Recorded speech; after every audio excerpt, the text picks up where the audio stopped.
Salat menurut bahasa doa. Kenapa doa dinamakan dengan salat? Karena saat berdoa itu kita tersambung kepada Allah. Karena itu kalau ingin cepat dikabulkan doanya, maka antara lisan dengan hati mesti nyambung. Jangan lisannya baca A, hatinya ke B. Ya kan? Doanya minta lulus ujian, tapi hatinya berpikir kredit cicilan, kan repot tuh. Nah, jadi mesti nyambung. Oleh karena itu dalam sholat dilatih tersambung dulu, sehingga seluruh bacaan terkoneksi, doanya terkabul. Itu yang menjadikan seluruh nabi dan rasul itu diperintahkan sholat, dan dalam sholat mereka berdoa. Nabi Zakaria kan dikabulkan doanya saat sholat. Hunalika da'a Zakaria rabbah qala rabbi habli min ladunka dzurriyyatan thayyibah innaka sami'ud du'a. فنادته الملائكة وهو قائم يصلي في المحراب أن الله يبشرك بيحيى. Quran surah ketiga Ali Imran ayat 38 sampai 39. Ya, Nabi Musa itu saat menerima awal wahyu diperintahkan mengadu pada Allahnya lewat salat. Quran surah 20 ayat 14. Innani anallahu la ilaha illa ana fa'budni wa aqimis salata lidzikri. Nabi Isa itu baru lahir, perintah pertamanya itu sholat. Ya, Quran surah ke-19 itu Maryam ayat 31 sampai dengan 33 itu. Wa ja'alani mubarakan aina ma kuntu wa awsani bis shalah. Nabi Ismail alaihissalam sampai mewasiatkan pada keluarganya supaya konsisten sholat agar terus terkoneksi dengan Allah. Saya selalu memberikan logika begini. Kalau Anda itu punya koneksi dengan pejabat, aksesnya mudah kan? Gitu. Punya koneksi dengan DKM ini aksesnya mudah ke masjid tuh. Ya. Baik. Nah, punya koneksi dengan Allah apa yang sulit bagi Allah? Nah, Nabi Ismail alaihissalam itu mewanti-wanti keluarganya dan meminta, bahkan memerintahkan mereka konsisten menjaga sholat. Itu diabadikan di Al-Quran surah ke-19 Maryam di ayat ke-55. Wa kana ya'muru ahlahu bis-shalah. Dan adalah beliau itu kana kan bisa mengatakan begini di luar Al-Quran, wa amara ahlah. Tapi kadang ada kana di situ bertemu mudhari'. Ya, kana bertemu dengan mudhari' maknanya dua. Ya, yang pertama yadullu 'alal 'adah, menunjukkan pada kebiasaan. Jadi Nabi Ismail itu terbiasa meminta keluarganya mengingatkan supaya jaga sholat, jaga sholat. Nah, itu bagi orang tua muslim jadi teladan. Orang tua harus punya kebiasaan mengingatkan anaknya supaya menjaga sholat.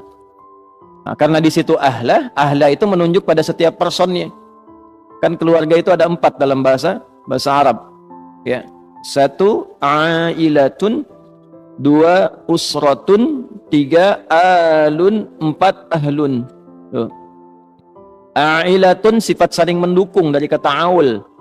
Kalau sudah berkeluarga harus saling mendukung, mensupport, mendorong, membantu. Nah, jangan bertikai di lingkungan keluarga.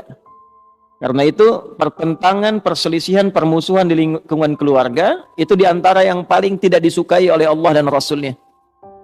Ya, silaturahim itu kan ayat keluarga. Di An-Nisa ayat pertama yang sering disatukan dalam 3 ayat kan, dalam kesempatan Jumat itu. Ali Imran itu, kemudian An-Nisa, satu lagi di surat yang ke-33 Al-Ahzab di penghujungnya, kan? Yang di An-Nisa ayat pertama, ya ayyuhan nasu taqu rabbakumul ladzi khalaqakum min nafsin wahidah wa khalaqa minha zawjaha wa batha minhuma rijalan katsiran wa nisaa'a wattaqullaha alladzi tasaaluna bihi wal arham. Nah, jadi dan ulul arham itu kan yang pertama keluarga inti, menyambungkan arham, menyambungkan silah, ya, terkoneksi dengan kuat di antara bagian keluarga itu bagian dari ketakwaan. Mafhum mukhalafahnya Pak? Ya, mafhum mukhalafahnya, pengertian terbaliknya, memutus rahim, memutus hubungan kekeluargaan itu termasuk dari penyimpangan terhadap nilai takwa. Nah, itu mesti hati-hati. Karena itu wasiat para nabi itu sebelum meninggal itu menyatukan keluarganya dulu, bukan dalam masalah harta. Awas, hati-hati itu. Ya, Ada 3 dosa bertumpuk diantaranya pada orang-orang yang rebutan warisan sampai tercerai-berai. Itu pelanggarannya 3 dan termasuk pada kategori dosa besar itu. Ya, rebutan warisan sampai bertengkar sampai memutus hubungan silaturahim. Karena itu orang tua dalam hidup satukan, ingatkan sholat, bahkan sebelum meninggal harus dipastikan itu. Ya, itu ada di Al-Quran surah kedua Al-Baqarah di ayat 132. Am kuntum syuhada'a idh hadara Ya'qub al-maut idh qala li banihi ma ta'buduna min ba'di qalu na'budu ilahaka wa ilaha abaika Ibrahim wa Ismail wa Ishaq ilahu wahida wa nahnu lahu muslimun. Apakah kalian pernah dengar kisah, pernah tahu tentang cerita bagaimana Nabi Ya'qub itu menjelang wafatnya beliau kumpulkan anak-anaknya, keluarga besarnya. Kalau besok lusa bapak meninggal, iman kalian bagaimana? Salat kalian bagaimana? Jangan khawatir, kami akan konsisten menjaga tauhid iman kami, menyembah Allah ya seperti generasi bapak dan kakek moyang kita itu menjaga itu semua.